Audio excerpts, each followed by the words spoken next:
Sa loob ng 5 taon, ang Mega World Corporation ay halos bumagsak ng 54%.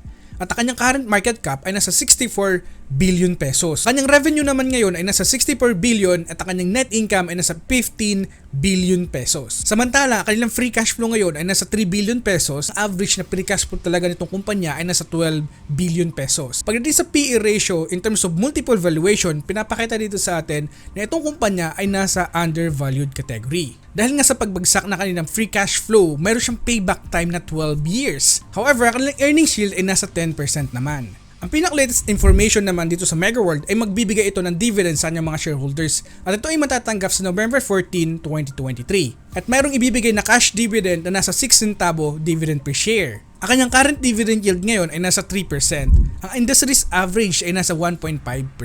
Ang pinaka-highlights dito sa kumpanya over the past 10 years talagang continuous na nagbibigay ng dividend sa kanyang mga shareholders. Over the past 3 years, ay talagang continuous na tumataas ang kanilang dividend per share na binibigay sa kanyang mga shareholders kahit na bumubulusok pababa ang kanilang share price. Kung nagtataka ka kung saan nanggagaling ang revenue ng kumpanya, unang-una mayroon silang real estate, rental, and hotel operations. But majority na kanilang pinagkukunan ng revenue ay nanggagaling sa real estate na nasa 66.9% nanggagaling dito. Ang kagandahan dito sa Megaworld ay continue sila nagbibuild ng mga real estate properties. Noong July 5, 2023, meron silang pinablish na itong kumpanya ay nagde-develop ng First Beach Residential Condominium na nasa San Vicente, Palawan. At ito ay matatapos sa taong 2028 pa. At noong July 18, 2023, nagpublish ulit sila na meron silang ginagawang convention center na nasa Mactan. At ito naman ay matatapos sa taong 2025. At noong September 20, 2023, meron naman silang pinablish na nag-build sila ng 26 stories, 2-tower residential condominium na dindevelop nila ito sa Bacolod. At ito ay matatapos naman sa taong 2029. Kaya nagdeteriorate yung kanilang free cash flow ay dahil sa continuous na pagde-develop nila ng mga residential businesses para in the future makapitalize natin yung paglago ng real estate industry sa Pilipinas. Isa sa mga advantage ng Megaworld Corporation na kahit mababagsak kanilang share price pero yung kanilang earnings per share ay tumataas ng tumataas. And ang forecast ng mga analyst dito pagdating ng 2025, ang forecast ay nasa 54 to 60 centavo per share. Now, ang forecast ng mga analyst dito sa kumpanya, pagsapit ng 2025, ang kanilang revenue ay babagsak.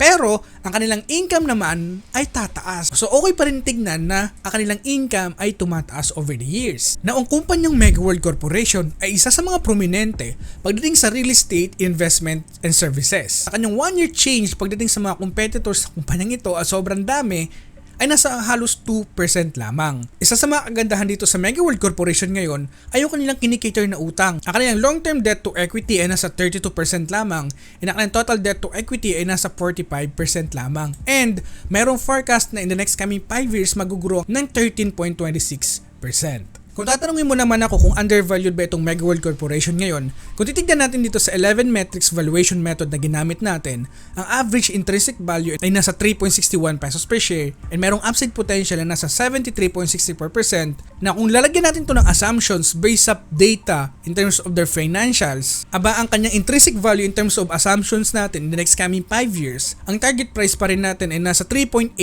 pesos per share. So halos magkapareho lamang ng average intrinsic value to our assumptions ngayon. So, ang buy price or buy below price ay nasa 2.69 pesos per share. So, hanggat na kanyang current share price ay mababa dito sa 2.69 pesos per share, definitely ito ay very, very undervalued ngayon. At alam mo ba, over the past 23 years, every year lagi na nabibit yung US index returns. Over the past 23 years, ang price returns lamang ng Megaworld ay nasa 269%. Pero kung sasamahan na natin to ng dividend, ang total returns na ng kumpanya ay nasa 386%.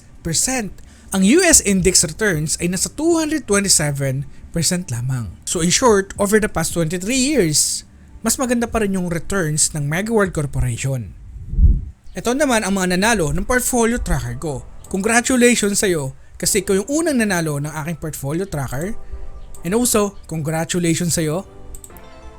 Congratulations sa'yo. And also, congratulations sa'yo. So, email nyo lang mga ako sa nagpa-pop up dyan na email address. Definitely, ibibigay ko ito sa inyo. And again, congratulations.